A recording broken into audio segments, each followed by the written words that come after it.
In a significant move towards peace, the United Nations Security Council has adopted a ceasefire resolution aimed at ending the Israel-Hamas conflict in Gaza. The UN Security Council on June 10 approved its very first resolution. The vote on the US-sponsored resolution was 14-0 with Russia abstaining. Now, the resolution welcomes a ceasefire proposal that was announced by President Joe Biden, which the United States say that Israel has already accepted. It calls on Hamas, which initially said that it viewed the proposal positively, to accept the three-phase plan.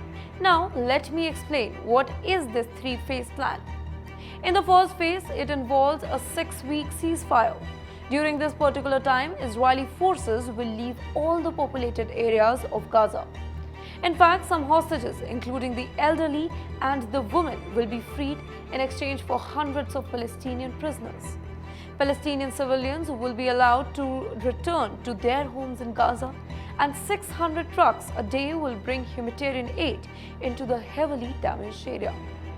In the second phase, Hamas and Israel will work on negotiating a permanent ceasefire. President Biden said that this ceasefire would continue as long as Hamas keeps its promises. If these negotiations take longer than 6 weeks, the temporary ceasefire would be extended until they are finished. Now, in the same, all remaining living hostages, including the male soldiers, would be released.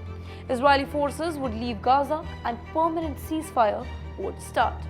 Now, in the last phase, which is also the third phase, it involves a big reconstruction plan for Gaza and returning the last remains of the hostages to the family. Now, this particular resolution urges Israel and Hamas to fully implement its terms without any delay and without any condition.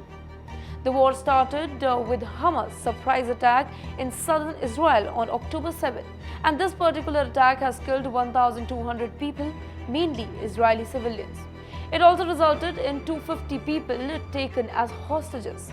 Israeli military offensive have killed more than 36,000 Palestinians and wounded 83,000 others. And this data is of Gaza Health Ministry. It has also destroyed 80% of Gaza building, according to the UN. The Security Council adopted a resolution on March 25 demanding a humanitarian ceasefire in Gaza during the Muslim holy month of Ramadan, which ended on April 9. However, the war continued despite any resolution. So now how this particular war is going to turn, only time will tell. But till then, do follow India.com's international affairs.